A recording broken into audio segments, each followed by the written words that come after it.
The Epstein affair is heating up again, led by Congressman Thomas Massie and 3 Republican women.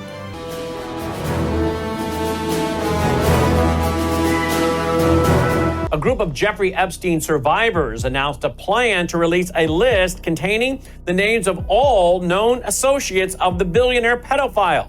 That was at a rally last Wednesday in Washington, D.C. Lisa Phillips, who met Epstein in the 2000s, said at the press conference on the steps of the Capitol that she and other survivors were talking amongst themselves and compiling a master list of names of powerful men associated with Epstein. Phillips said, quote, "Several of us Epstein survivors have been discussing creating our own list of names. We know the names. Many of us were abused by them. Now together, as survivors, we will confidentially compile the names we know were regularly in the Epstein world.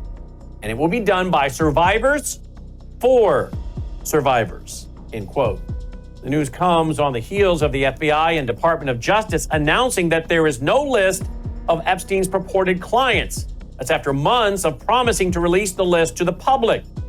The group was invited to the Capitol by Representative Thomas Massie and Representative Ro Khanna, Democrat and Republican.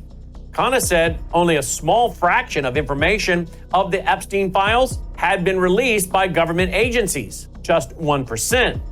He said, quote, "There is something that is rotten in Washington. We are demanding today in the discharge petition that all of these files be released," end quote. This came after the House Oversight Committee on Tuesday released over 33,000 pages of documents that were furnished by the Department of Justice. This came from various investigations and legal proceedings involving or related to Jeffrey Epstein. The majority of the documents, they were public court filings. Massie said on Wednesday that his bill requiring the release of all Epstein documents had been signed by every Democrat and a handful of Republicans, but still required 2 more Republican signatures. Massie said, quote, "The message is that there's 200 Republicans who could do something to protect, to get justice for the victims and survivors. And I only need 2 of 200, and none of them are stepping up to the plate," end quote. It is Massie's hope that the gathering of survivors at the Capitol will help them get the 2 signatures that he needs for his bill. Here he is speaking at the rally on Wednesday at the Capitol. Watch this. I hope my colleagues are watching this press conference. I want them to think, what if this was your sister? What if this was your daughter?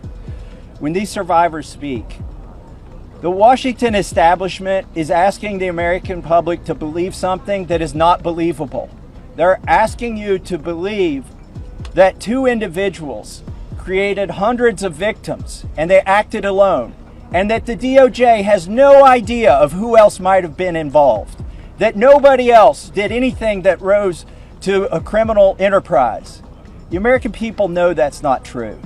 Now, the Speaker of the House just offered a fig leaf to my colleagues. They're going to vote on a non-binding resolution today that does absolutely nothing. I appreciate the efforts of my colleague James Comer, who's leading the Oversight Committee.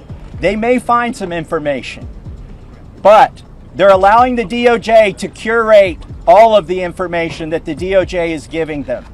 If you've looked at the pages they've released so far, they're heavily redacted. Some pages are entirely redacted. And 97% of this is already in the public domain. So I'm calling on my colleagues, be one of the next 2 who sponsors this discharge petition. I think it's shameful that this has been called a hoax. Hopefully today we can clear that up. This is not a hoax. This is real. There are real survivors. There are real victims to this criminal enterprise. And the perpetrators are being protected because they're rich and powerful and political donors to the establishment here in Washington, D.C. So today we're standing with these survivors and we're giving them a voice, and I want to close by thanking them. They are brave. I hope they encourage other survivors to come forward. and to tell their stories, not just of Jeffrey Epstein and Maxwell, but anywhere in the country. This is a message that we are sending. This is a litmus test. Can we drain the swamp? Are there people who are outside of the reach of the law? I don't think there should be. So hopefully today we'll get 2 more signatures on the discharge petition. That's all we need. Massie is one of just 4 members of his party who have signed the bill at this time, along with Representative Marjorie Taylor Greene, Representative Nancy Mace, and Representative Lauren Boebert. In an interview, Massie said 3 billionaires have funded a super PAC whose sole purpose is to defeat him in the next election. These same 3 billionaires are major donors to the current Speaker of the House, Mike Johnson, who is repressing the release of the Epstein list. He names them in this video. It says one of the 3 is actually on the Epstein list. Watch this. I do believe that there are some very rich and powerful people who could be implicated in these files.